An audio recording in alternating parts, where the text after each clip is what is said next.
Good day, everyone, and welcome to the Hatchery 101 webinar series by Hatchery International. My name is Ben Normand, and today I will be the host and moderator for today's discussion on pathogen management. Good biosecurity minimizes your broodstock and seed fish's exposure to pathogens that could lead to economic losses and mortalities. Today, we've brought together a panel of experts to talk about best practices in creating a holistic and integrated approach to reducing disease risks in your hatchery operation. I'd like to acknowledge the sponsor of today's webinar series, Oxyguard International, without which this webinar series would not be possible. Now, we'd like to welcome our panelists. We have Julianna Stangroom, who is the scientific advisor with Onda. We have Katerina Spiliotopoulou, who is an environmental engineer with Oxyguard. And we have Jennifer Jamieson, who is a research director in environmental safety with Zoetis. Thanks and welcome, everyone. Now, this webinar is being recorded and will be available to you via email within 48 hours. For our viewers today as well, I'd like to remind you that there are two parts that make up this webinar. The first part consists of a panel discussion, and then in the last 15 minutes or so, I'd like to invite you to submit your own questions in the Q&A box, which can be found at the bottom screen of your menu. Just a reminder not to use the chat function to submit questions, but instead use the Q&A feature. And I invite attendees today to submit questions throughout the webinar so that we can have a list compiled for the end here. Now, let's get started with the first question. So let's start at the beginning here. Why should hatchery operators care about pathogen management in their facilities? Julianna, how about you take this one? Thank you very much, Ben. So why should we care about pathogen management? Well, this is the arms race that kind of drives the limitation of how many fish can we grow. You know, there's many layers to trying to produce fish in a hatchery. How's your FCR? You know, how is their survival from hatch, from environmental factors? But one of the biggest limitations, the Achilles heel, so to speak, of the industry is disease. And unlike a lot of environmental factors, though there's an asterisk on that for things like climate change, pathogens are constantly morphing and changing, and we need to keep up with them. In order to actually address the problem of disease, preventative measures are often much more important than addressing the problem as it actively occurs. And therefore, having a pathogen management strategy is of critical importance in the long term. Great, thank you very much. Now, what do you suggest are the minimum benchmarks of good biosecurity in facilities? Katie, would you like to lead on this one, please? Yes, thank you, Ben, for the introduction and all this putting it together. Quarantine is something that is very important. Sanitation and disinfection, surveillance, vaccination are very important components of biosecurity. And of course, maintaining a good water quality is of great importance and is inextricably linked with the fish welfare. My advice is to monitoring as many of the water quality parameters in your farms and try to be out like very strict and very on the point, because a good water quality will save a lot of money and a lot of time, and you will not have all these problems that will be created afterwards. So in my opinion, maintaining good water quality is very crucial in aquaculture. And also now we have all the technologies needed, like ozonation, UV, that can ensure that there is a good control or elimination of pathogens in the farms. So I believe that it's time to start implementing all these technologies and control systems in the farms. Yeah, I'd like to just add on to that, Katie, that it's quite important. If you can get healthy fish out of those hatcheries, then you're going to have to rely an awful lot less on therapeutic actions. When you get out to the farm, you'll give them a much better fighting chance by starting off healthy. I think the other thing that's really important is we also have to remember the wider population, the wild populations, and if we are then discharging any pathogens into the environment, then that's going to obviously impact on unintended targets. And that's certainly something that's very heavily controlled within European coastal waters. And I think it's the same in the rest of the world. We need to just take a bit more care than the minute industry that we're actually looking at. Yeah, tagging in, I think, to the point that the two of you are both making, thank you very much for that, by the way, is one of the minimum benchmarks for good biosecurity is the opportunity for isolation, the opportunity to isolate your system from the outside and also to isolate your discharge. The more opportunities you have to do that, oftentimes the better your biosecurity will be. For instance, even being able to separate individual rooms from each other has an additional layer of biosecurity where you won't have the spread of something within a facility. But yes, as the minimum for incoming water, it needs to have some kind of physical and disinfection often based separation from the outside world, and same thing with your effluent. Thank you very much, everyone. And just circling back to Katie's initial answer here about data, it plays such an important role in every aspect of hatchery operations. And it's often sort of not seen as an aspect of biosecurity. When you think about biosecurity, you might think about the systems, you might think about the practices, but really having that data on hand and collecting as much as you feasibly can and organizing it and having it readily accessible for analysis, it's so critical to inform decisions, especially in case, God forbid, you have some sort of pathogenic outbreak for sure. So next question here. So like any organism, pathogenic agents have preferred climates, right? In a changing climate, it stands to reason that their range will change, and operators may see new pathogens emerge in their area. What can they do to fight against pathogens when they don't really know what's coming down the pipe? Katie, could you lead on this one, please? Yes, as I mentioned, and also Juliana said, it's very important to make sure that the inlet water is disinfected, that you don't introduce anything new, anything unknown in your farm.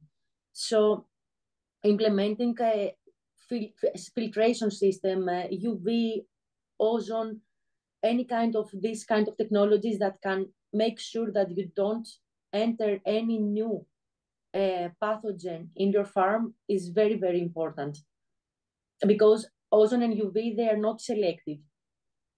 No matter what comes under the pipe, they will, for sure, they will eliminate it, if not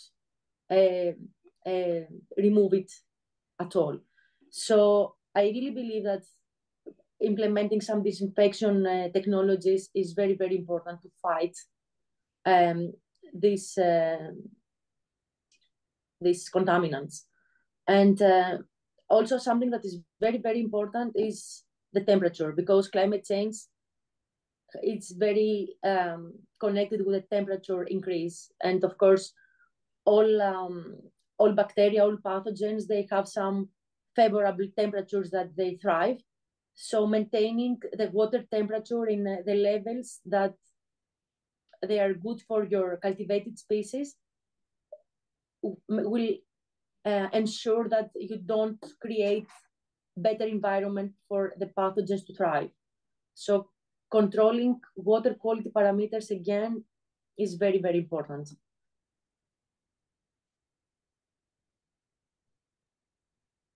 So thank you very much. Now, holistic health management has become an increasingly popular buzzword as pressure mounts to provide antibiotic alternatives. And as well, there's the pressure of having a limited access to the number of products in certain jurisdictions as well. So what are your perspectives on this kind of management strategy, and how do you imagine it will look in practice? Jen, would you like to lead on this one, please? Okay, so buzzword, yep, holistic, yep, tick box, work for animal health companies selling pharmaceuticals and vaccines. But yeah, our lessons learned, that's really where we come from. We've learned historically that antibiotics, you can throw as much chemical API as you like at things, and the organisms adapt. the needs adapt, and then the impact on the environment, as well as the quality of the fish and the safety of the fish, and the other effects on unintended target species. All of these factors are things that we need to take a lot more control over. And we've certainly seen from various other approaches, the likes of sea lice treatment, that we need more. We need a bigger arsenal. Now, Zoetis would quite happily say, yeah, let's just develop this product and that product, and everything's pharmaceutical based. But that's not the answer. We have to basically make it uncomfortable for the organisms to thrive in the first place. If we can prevent them from actually getting a hold, then it makes it much, much easier. So I think there's going to be a huge change in terms of our data analysis, kind of alluding to what Katie and Julianna were saying about. Very often we look at data because something has gone wrong, and now we need to look at that data in advance and try and predict much better in order to protect.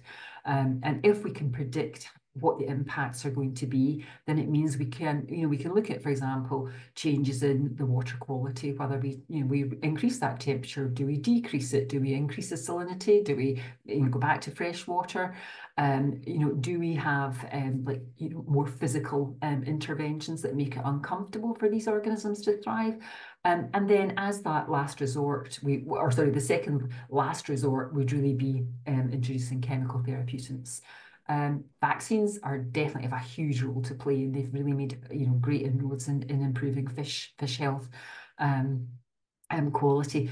But it takes a long time to get a vaccine out there developed. And I guess that we really need to just rely on a whole arsenal that then we can pick and choose what we think will work, as well as having something that's in reserve for when we actually are at that point where we've really got a major problem here. I think that certainly from animal health companies, they're much more open to looking at that and analysing the various diagnostics. The regulators are very much concerned by the impact that we have in terms of welfare of the stock, and in terms of what we actually do to create better health, as well as how we can minimise the sort of physical disturbance. And I suppose at the end of the day, genetics also has to, what we're actually breeding and the kind of traits that we're breeding against or looking for things to enhance. It sounds like it's a great big melting pot, and it really is. I'm not sure that there's a definite, that's the key, that's the thing we should focus on. But actually, if we can't get, if we think back to where fish would normally grow, lovely, clean, healthy waters, that's actually what we're trying to mimic, and then, obviously transfer that into our hatchery environment and then out into our farm environment. I don't know if anybody else has got anything to chip in there.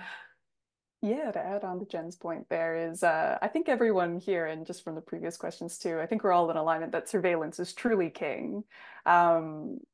So much of holistic health management, as much as it may also be a buzzword for marketing, is also really riding the wave of a ton of new research that's really coming into the field. As we improve on this surveillance, as we begin to look at new species, as we look at more complex ways of doing aquaculture to both be more sustainable and also to grow better fish at the end of the day.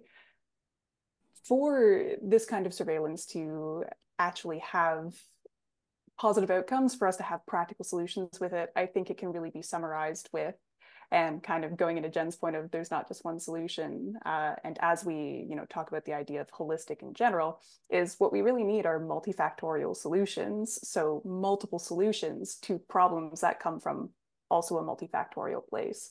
Pathogens don't exist in a vacuum. They interact with the system, they interact with your fish, they interact with the world around them. And we need to understand the complexities of those interactions in order to have solutions.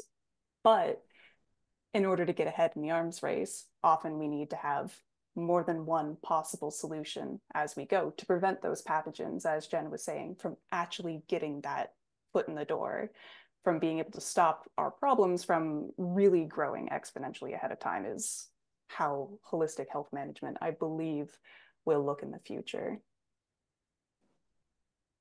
I agree with that. Julianna? And I think we have to also maybe think about, all these factors. It's dead easy to say, oh, all these factors, poor farmers got to think about this, that, and the next thing. But actually, if we can get those like fundamental things embedded, like Katie was talking about, the actual basic fundamentals like water quality, if we can actually really not have to think about that anymore because it's intrinsically what we do, then that means that when we do have a challenge, then we think, right, well, we know it's nothing to do with that. So that's a given. We've improved our, the potential conditions for our fish to thrive by getting all of that spot on. We're monitoring it. We're looking for alarms going off. We're, looking for peaks and troughs. And then that allows us to then, home in a little bit on the, right, what is causing this? And, as Julianna says, so that these guys can't get their feet in the door, and then everything becomes much more expensive. You've much less profitable, you've got more costs and time, and therefore it's not really a very sustainable solution. So, Katie, yeah, Jen, anything else to add on that? I agree with both of you. Like, this is what we have to do. Like, when you have a farm, it looks like a huge cost to start putting monitoring systems, to start collecting water samples or fish samples, because you have to do some diagnostics occasionally to see if something is wrong with your fish or with your water. But at the end of the day, I think prevention is cheaper than remediation. So we have to act and think before things go south. We have to make sure that the water quality, that the environment of our fish and the cultivated species in general is the right one, and ensure that we don't leave any door open for pathogens and any incidents to occur. I think we have to be more proactive and don't wait for the problem to knock the door. Great. Thank you very much, guys. So the next question here, what do you see as the biggest gaps in our knowledge about pathogen management in hatcheries? Julianna, would you like to take this one, please? Sure thing, Ben.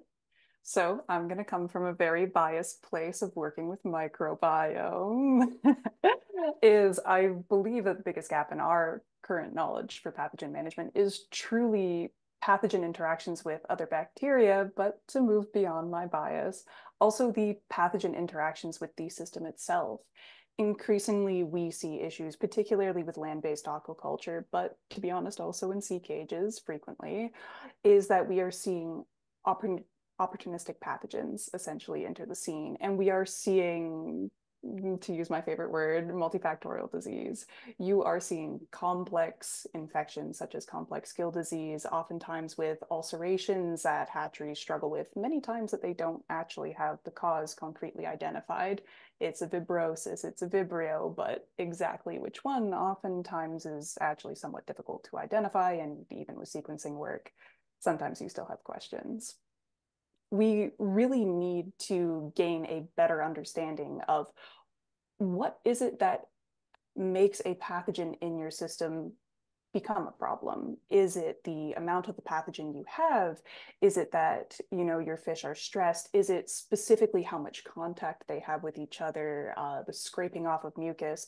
There's many possibilities, and again, a highly complex question, but I believe that the more research we do in this, the more that we can begin to find those particularly important points, as we've somewhat been discussing here all along, for instance, water quality, where we know that this is our baseline, this is the place at which I can have some pathogens in my system, but my fish will not develop disease.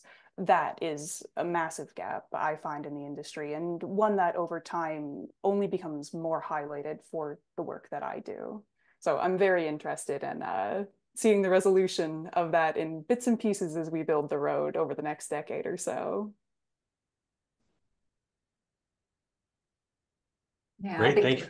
Oh, sorry, I was just going to just add, I think all too often we think as soon as we see a pathogen, there must be a pharmaceutical that we can reach for. That's the sort of like bog standard answer, where actually, it's I think generally speaking, it's not, given how long it takes to develop these things and get them authorized. And then there's the added cost, but I think like making it a very uncomfortable place for a pathogen to thrive is probably the best kind of like instant solution, if you like. But as Julianna says, it's trying to work out what's it's damage control, really, isn't it? It's if you can prevent them in the first place, fab. But if you've actually got something that's begun to work its way in, then how can you be a disruptor to its thriving ability to thrive and its ability to, and what impact is it going to have on the fish? Is it just something that we know is there, or is it something that will be detrimental to their health going forwards? Or do we need to get them out of the hatchery sooner?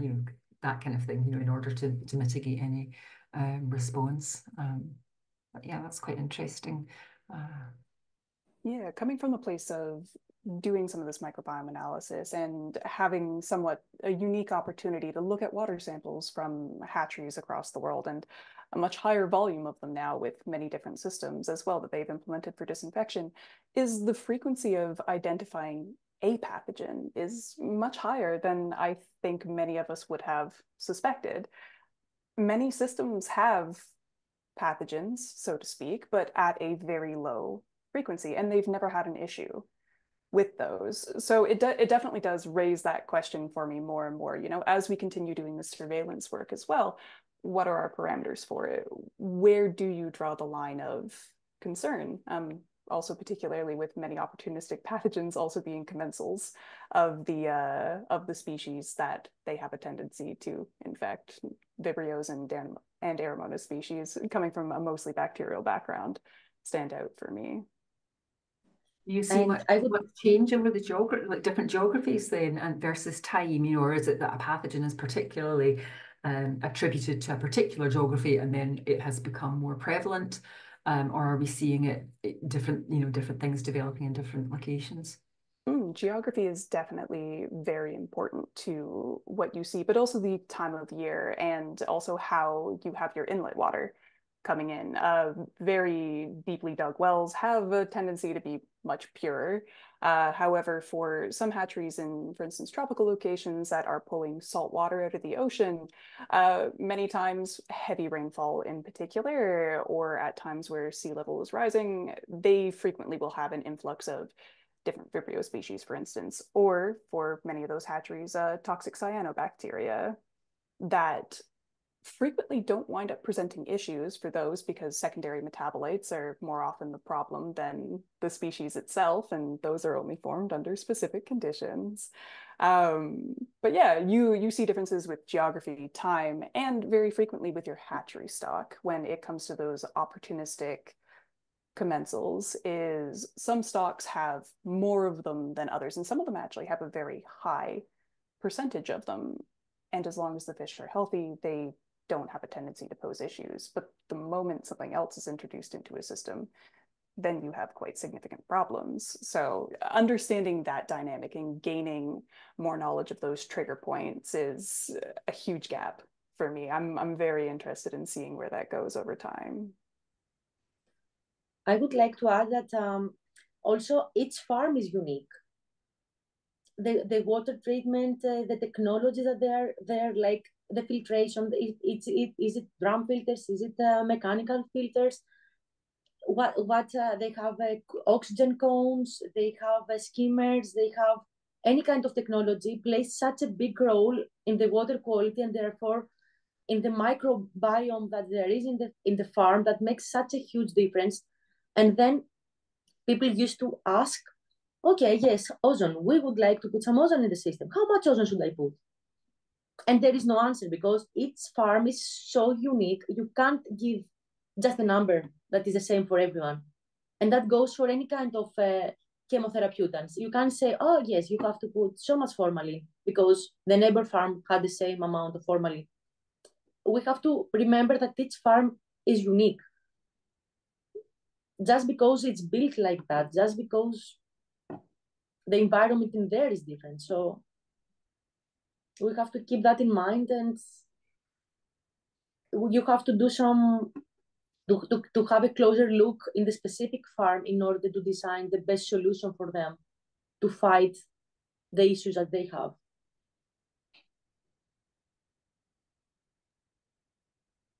Great. Thank you very much. So in your experience, you know, you're talking about different farms all looking different here, Katie. So in your experience, what's the most often overlooked aspect of pathogen management practice and facilities? So facilities that you visited, these individual farms you've looked at, is there sort of one piece that's missing more often than others? Um, we currently had a project, and we were supposed to collect some water quality data from them, from like a couple of farms, and we realized that it was very difficult to collect all the data that we asked, even though we had made a standard operational procedure and we had made a protocol of what data we need. So it looks like that the standard operational procedures are not really followed by everyone. So this is a big problem, that you don't follow the steps, because then, you know, you skip some very basic steps. And I guess that is not just when you collect data, is also when you perform the different tasks, maybe when you do quarantine, maybe when you do disinfection. So I think we have to be a bit stricter and following all the biosecurity protocols, the standard operational procedures. We have to be stricter. Also, what I believe is very important is that we have to gain more knowledge about the diseases, about doing more proper risk management. And I think what is really overlooked, I think, is a regulation. Like in all levels, local, governmental, international, we have to put some standards, and we have to make sure that we stick to the standards. Like we have to put a little bit of pressure so everyone is following some basic steps. I think we have to get a little bit better education and training, like to do some things more natural without thinking, just do them because we are used to do them. Following a protocol, yeah. Where does that information come from, Katie? Is that something that comes from the broodstock producers, suppliers, or is that something that would come from, you know, the likes of yourselves, where you're implementing, you know, these various management control systems? It was just a project that we had, a small one, a national one, and we had to compare some parameters, and we realized that we couldn't obtain the same answers, even though we had, you know, a questionnaire. So a lot of things were missing, a lot of things weren't comparable because they skipped days to measure the things, or they didn't calibrate, or they didn't stick to the protocol. And I think we have to do a little bit better. Not just, I mean, that was just a project, but I think for the farmer's sake, it makes more sense to have a protocol and stick to it, because then you will know that this day something went wrong, and you can go back and see what was wrong this day. Like you can, if you have a disease outbreak, then you can look back and you know that, okay, my water temperature was higher this day, or my disinfection unit was broken, and then my water wasn't disinfected properly. So that's why I had that. You can have some reasons why, if you have a protocol, because you can eliminate parameters and have a better explanation of what is happening. So to me, I think having standard operational procedures, protocols, making some risk management is very important. So is that something you would like to see rolled across all of the hatcheries then? Is that something that, you know, where's the guidance going to come from? I think that would be a quiz. I think it will make the industry better. I think it's a small step. I think it probably would, yeah. But it's where does that, you know, so who's going to help the farmers manage to, you know, put that into force, you know, and where's it's very difficult. It's very difficult to, you know, to implement so many different measures. But, you know, if you do every day little by little, I think it will make a difference. I know being a farmer is a huge task, like a lot of things to do during your day. I know that it's 365, 24/7. It's difficult, but I think doing little by little and having some small stepping stones, it will make the whole process easier. And they will see a huge difference in the profit and the product. And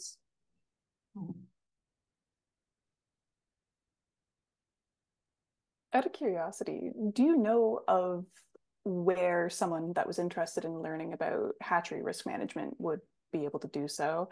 I know that a lot of farmers are very actively interested in education opportunities. However, many of them have found them somewhat difficult to access or just don't quite know where to go for them. Would you have any recommendations for anybody? Yeah, it's not something I know anything about, but I kind of assumed it'd be like, you know, well, I don't assume makes an ass out of you and me, of course, but you know, kind of think, do you go to college and, you know, you learn about, like, you would go to agricultural college to learn about raising cattle, or is it just by word of mouth and, you know, you get trained on the job? Yeah, I'm not sure. Ben, have you got any I insight do on this? actually. I mean, Fleming College is an excellent opportunity, but you know, I Not just further to Canada, that, is it? yeah, exactly.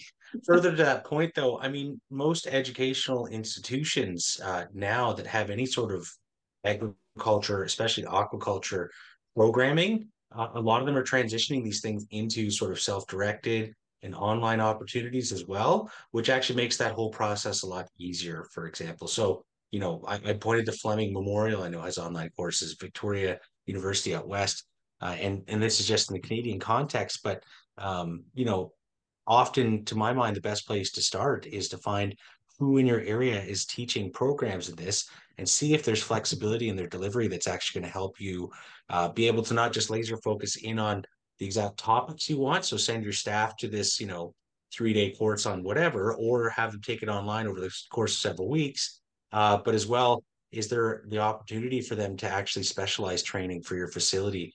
Because to Katie's point, I mean, each facility is so different. You've got your own unique challenges. Is there an opportunity to collaborate and create, you know, specialized training in your space? If you don't have something like that nearby as well, trying to sort of leverage your network to find, there's often sort of consultants working in spaces like this that are very happy to, you know, approach these facilities and help you design specialized training because, you know, ultimately at the end of the day, and we've all touched on this, I mean, human error can be such a huge factor and probably honestly one of the most difficult factors to control and account for operationally in any hatchery. And so the more you can do to sort of curb that risk, the better off you're going to be for sure. And I believe that being more open with each other, like within the industry, we have to share more information. Like if I have a problem with a pathogen or with something in my farm, I think it's nice to talk to some fellow farmers and, you know, share my experience because maybe they have a solution for me. I think being more transparent and sharing will drive the whole industry in a better place. I think we have to share a little bit more with each other. Yeah, tagging on to Katie's point, I would love to see more case studies. That's a quiz, you know. In a lot of the work that we do, we see Onda being available for consultation and also doing just the investigative research work that we do. We quite frequently see very unique and strange problems that oftentimes you actually can't find literature on. There's no publication. It's understandable that people in the hatchery sphere don't necessarily want to publish information on, hey, we have this very strange pathogen problem because it is difficult from an advertising perspective. However, anonymous case studies, I would love to see more of those submitted to things like the aquacultural magazines, because many of them have proven useful in oddities such as off-color organs or fish exhibiting, for instance, like strange holes in their heads, things like that, that may not entirely be pathogen-based, but that a hatchery manager wants to understand why they're happening and how worried they should be about it. That kind of sharing of information is incredibly useful, especially even just knowing the geographic area sometimes, because on occasion a problem is more widespread than you think, but you have no access to that information. And so a bunch of people have to individually pay to try to figure out what's going on, as opposed to just one. In some ways, the aquacultural alliances are very valuable towards this, and also towards directing research efforts with a pool of money, as opposed to everyone trying to figure out where they should spend their cash individually, when oftentimes you would rather spend it on managing your facility itself. Excellent. Well, thank you very much, everyone. So the next question here, we hear about AMR, antimicrobial resistance. What are other resistance vectors operators should be aware of? Julianna, would you like to take this one, please? Oh, you are tweaking on to some of my key interests in this world. There are many. There are many different routes of resistance that I think operators should be aware of. But to kind of file this down for bacteria to the key things that I think people should be aware of in the long term is acquired stress tolerance, for one.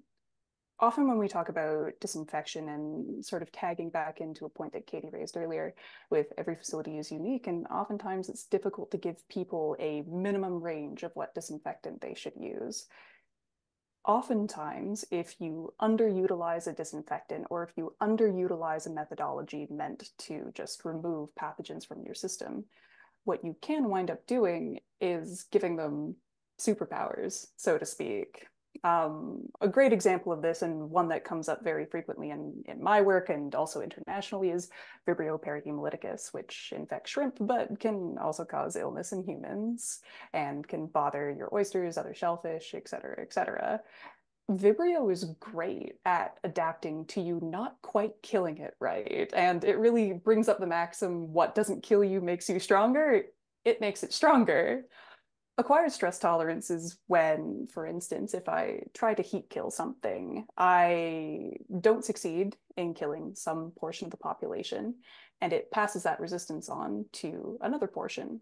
But simultaneously, it will also upregulate genes that are meant to handle that stress tolerance, that often have a branching effect that make it more tolerant to different antimicrobial agents. It makes it more tolerant to cold stress. It makes it more tolerant to salinity stress. So now all of these other things that you could usually use to kill the bacteria, none of them work anymore. And it is a risk that we do see cropping up with increased interest, again, in the literature, is this acquired stress tolerance of different species, now that we are treating them as aggressively as we are. Kind of related to that is the idea of bacterial persistence, which, unlike some of the acquired stress tolerance, which can be heritable or non-heritable, bacterial persistence is non-heritable. Sometimes if I punch a population with a pretty high strength antibiotic, some of these guys won't die. And it isn't because they are genetically different than the rest of the population. They just had the opportunity to do the spontaneous switch into what is called a persister cell, where essentially they slow down their metabolism and they just sort of hang out almost in their little cryostasis and resist an antimicrobial, and then they turn back into their normal self. So with recurrent antibiotic treatments that may not be strong enough to deal with what you've got, oftentimes we will look for antimicrobial resistance and we might not find it, but we may find that we're struggling with infections that continue to occur. In that case, you may have a case of acquired stress tolerance or persister cells. In essence, I think it's very important, and will be important in the future, for hatchery managers to know which species exhibit these traits, and to have a multi-layered strategy for dealing with them, as opposed to, for instance, just using something like oxytetracycline or fluorophenocal as an antimicrobial that is approved. You may also need to have the opportunity, say for a saltwater hatchery, to do it simultaneous with freshwater treatment. If you layer two different methodologies of treatment, you can oftentimes overcome both of these things from occurring. Acquired stress tolerance is often only capable of dealing with a single punch. And it's the same thing for a lot of bacterial persistence. It can take that one punch, but if you go, it is a stronger methodology of handling it. So this is my particular interest with multifactorial solutions, et cetera, et cetera. I think it's also important to remember that these APIs that we've got to, to like fluorophenical or oxytate, when we hit, historically, when we were developing drugs, it was that way to give us long-term efficacy as we possibly could so that it would work. And all that does is means that the fish or the target animal absorbs the API, and then the concentrations get down. So they never actually get down to a level. They get down to a level where they're of no toxicological relevance to humans, and that's fine. That's great. But there's still that low-lying level that's just always there. So therefore it allows the bacteria or or parasites to just begin to develop resistance and get to that point where, yay, we're completely useless now at fighting anything. So we are certainly within the animal health industry, we're changing how we're developing these APIs now, which means that the farmer sometimes goes, these things don't work for very long, but it is about knocking them down and getting rid, to the point of death, as opposed to allowing there to be like low level exposure, which then engenders resistance, as Julianna was speaking to. Just to lean back on again, I love little maxims and things like that, but what is it? Is a dose makes a poison or a cure. In this case, underdosing can be a critical issue in aquaculture, not only for antimicrobial resistance, but for all the other things that fall into that same sphere. Is getting the correct dose is very important. And I might even want to change one of my earlier answers to what is our biggest knowledge gap? One of them is that we don't have fantastic disinfection literature for a lot of aquacultural pathogens. We don't have, for many of these things, an idea of what the actual minimum dose needed to treat is. Some of them we know what dose works, so to speak, but then we do know dose control after that. We don't know what the minimum is, and that is very important for some of these systems where, for instance, something may not be working the way that it is supposed to, for chlorination systems or for UV decaying over time. These things are very critical, and I don't think that we actually have very fantastic surveillance, again, with the sharing and communication of these issues. How often is a pathogen outbreak linked to the decay of your UV over an extended period of time? And are the species growing in your hatchery more resistant to UV than they used to be? Without knowing a minimum, oftentimes that's difficult to test.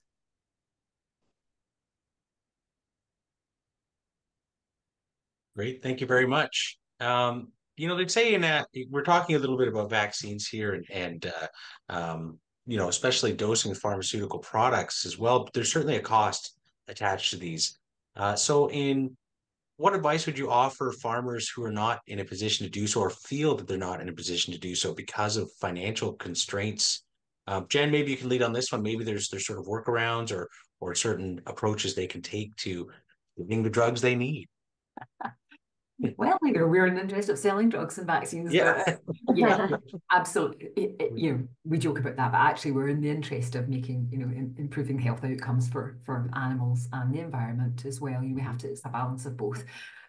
But really what we really need to do is if a farmer gets to a point where they need something, then they have to come to us and we have to be able to offer them something that's going to work. But realistically, we're getting involved in early stage diagnostics to try to prevent that. So what can we do to make everything better in the farm? Katie alluded to it earlier by saying that it costs a lot of money to implement all these systems, monitoring systems in the farm, but it is an investment which will pay huge dividends, because otherwise you are just going to have to rely on spending money, throwing money at at vaccines, throwing money at drugs, which over time we know will not work. The parasites are brilliant at adapting, so we have to stop them getting a hold in the first place. So I know it kind of sounds like we're just eat, sleep, repeat, but it is that message of get it right and get the conditions right for the fish, get the conditions wrong for the bacteria or the parasites, and then from that we can then help the fish thrive, and then at the hatchery, and then ultimately get out into that environment, in the wider environment in the farm, and they're not going to be anything like as reliant on these various other interventions, which all do have a cost. But we are very, as an industry, we're very conscious. In the past, it was that knocking on that here comes the medical sales rep, with a pen and a pad, and let's sell you as much drug as we possibly can. Those days have gone. We've totally changed our outlook. We need farmers to thrive so that their industry is aquaculture industry is thriving, the environment is thriving, and that means that we can continue to help and support that. So I'm afraid it's back to Katie to just make sure she gets everyone to get nice water quality parameters. Great, thank you very much.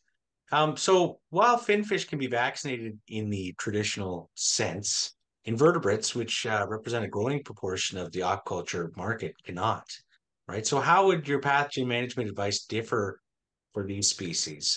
Julianna, would you like to take this one? Sure thing.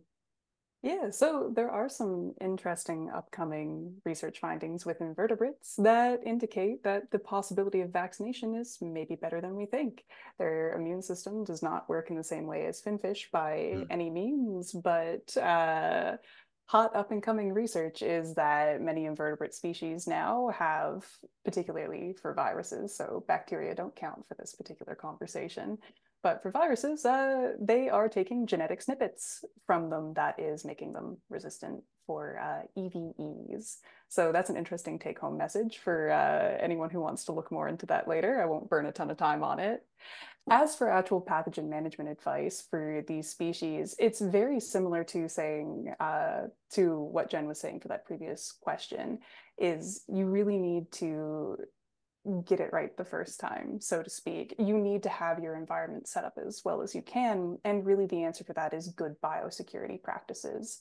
In this case, you have to have the awareness in these cases that, vaccination is not a readily accessible option for you, and breeding oftentimes for shellfish species is quite far behind in terms of domestication compared to finfish, well, particularly salmonids, which are what I deal with for the most part. You may have access to some species that have some level of resistance. For instance, on Prince Edward Island, the discussion of things like MSX in this case is you can pull populations from areas that have been affected for several decades and do have some kind of natural resistance. But really, when coming into a hatchery, if you don't have these options, and if you have very limited other options of what you can do, for instance, you don't have that many feed additives or things like that that you get to use in most shellfish species, shrimp being a bit of an exception in this case. You need to have your good biosecurity for things coming in and good surveillance over time. Water quality metrics, actually, in particular for things like oysters when you're growing spat, are really, really critically important to not only preventing the development of, in this case, bacterial disease, but also in preventing it from proceeding to a stage at which it will actively cause you problems. So proceeding to a stage at which you have clinical signs.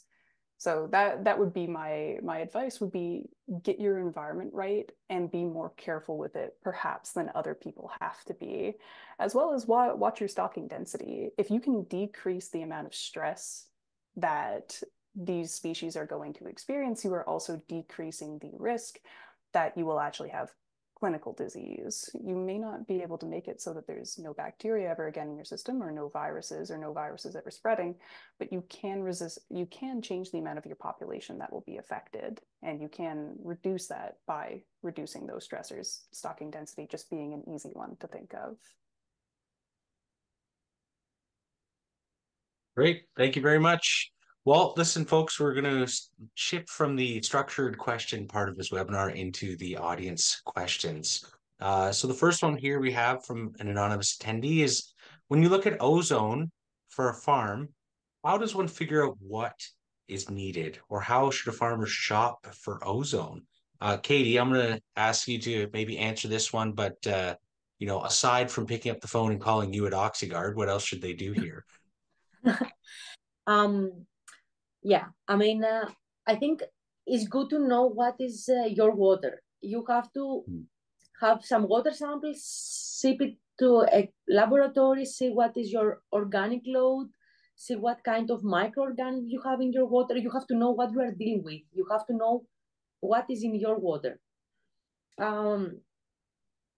Because it's very important to know the ozone demand. Each water is so unique, so you have to know your ozone demand. Because this is how ozone reacts with the organic matter and all the microorganisms that they are present in your water, because that will affect your ozone dose. Also, in Oxyguard, we believe that it's better to have many small ozonation systems compared to a huge one.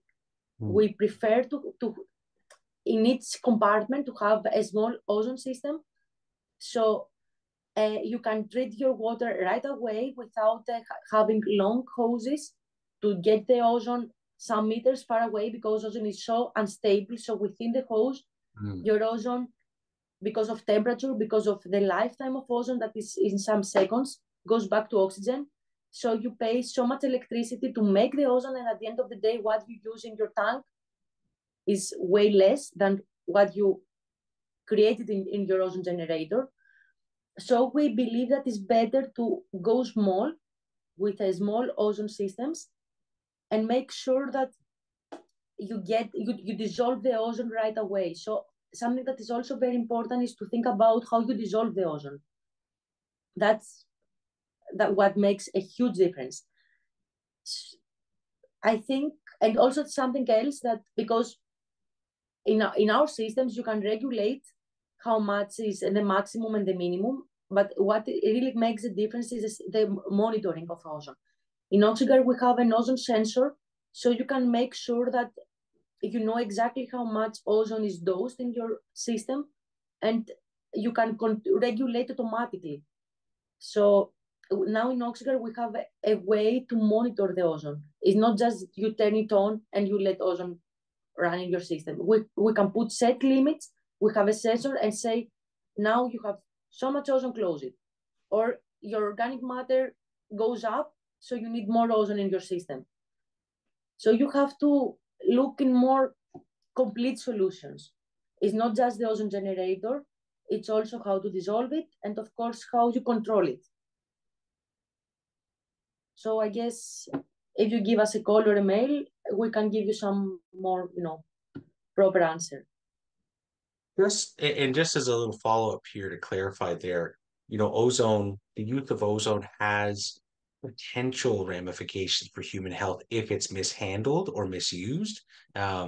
Just for operators who are looking at that as an option in their system, what are some of the sort of control measures to ensure safety that they might have to implement, just so they can kind of go in eyes wide open and understand what changes they might need to make?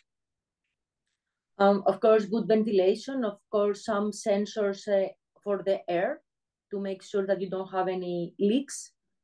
And what we recommend to have many small systems instead of a big one. Of course, if you have a leak in a small ozone generator, it's not going to be so catastrophic compared to a huge one. So we believe that breaking down your area, your rooms or your tanks or whatever with smaller systems will make it much safer. Great, thank you very much.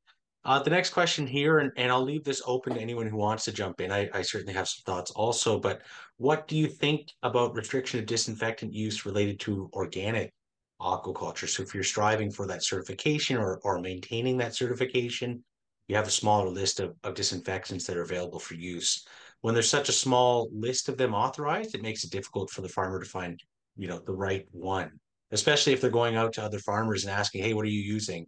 If they're not organic certified, they might be using something that's not available to an organic certified farm. So does anyone have any insights that they'd like to share on organic certification and disinfectant use? I've got a little bit of historical background experience in that with the authorization of disinfectants under REACH within the EU. there's a very, very small available list, and that's because most disinfectants have a fairly significant impact on the environment. And so therefore the balance of looking at the organic versus in terms of production and what you need to be able to control in your hatchery versus what your releases to the environment are going to be, or the absorption or uptake by the fish, and then its subsequent release when it gets out into the farms itself, means that they are extremely limited. I have to say, I expect that the chemical companies themselves aren't particularly motivated to try to develop further organic disinfectants. Authorizing any chemical is extraordinarily expensive. And the market is relatively small and the burden of proof is huge. So I think it comes down to a balance between regulation and the properties of other molecules. That means that we've got a very small, there is a small list there available. That's the reality, I'm afraid, as far as I understand it. I'm not so familiar with organic farming, but UV is a physical process, doesn't introduce any chemicals into the water, doesn't leave any residual effect into the water, so might be a solution. But if the problem with UV is that your water should be clear enough. If you have a lot of particles in your water, then UV is not working, because all these particles will stick in the quartz lid that is outside of the lamp, and it will foul it. So if your water quality is already good and the UV transmittance, the clearance of the water is high, then UV can be a solution to disinfect, because it's a physical process, doesn't leave any residual, any chemical residual in your water. So, but there is an if. Your water has to be clean enough without so much organic matter in your water. So if you have a way to remove the organic matter load, then UV might be a solution for you. Yeah, to Jen and Katie's point here is that chemical methods for organic farming are always going to have something of a poor market, and you will likely always have a very limited range of what's available. Physical methods, on the other hand, provide many more opportunities, and there is a lot of technology development happening there for land-based aquaculture. In particular, different forms of filtration for physical filtration kind of remain an option, though there are limitations with that as well, particularly in the training and implementation of how to put these systems in. I'm sure everyone's familiar with having a biofilter and many of the difficulties that can come with that, crashing and having absolutely no idea why, trying to get one started. Its functionality is slightly different. I think we need much more education for a lot of hatchery managers in this case for the installation and proper use of a biofilter so that they're actually getting the best use out of it. But those can actually also be used as a pathogen management strategy, and different kinds of them in particular are used in that way. There's many membrane-based biofilters that I don't think we have the time to actually go into, but that are being actively researched right now for their ability to provide that extra layer of filtration going into facilities without any chemical disinfectant. Great. Thank you very much. Well, listen, folks, that's all the time we have for today. Unfortunately, it's been a great conversation. I want to say thanks again to our panelists, Julianna, Katie, and Jennifer, for their time today and sharing their expertise with all of us here. So thanks again, and I'll invite you to turn your camera off at this stage. Thank you. Bye-bye. Thank you very much, Ben. Thank you. Bye. Bye. So, thanks again to our panelists for donating their time on this important topic. Thank you as well to our viewers for submitting your questions and participating in the broadcast. And a thanks again goes out to Oxyguard International, our sponsor, without which this webinar would not be possible. I would like to remind you all as well that our part 4 of our 2024 Hatchery 101 webinar series is on November 13th, and we're going to be looking at alternative feed ingredients. I invite you all to attend, and thank you again for attending today.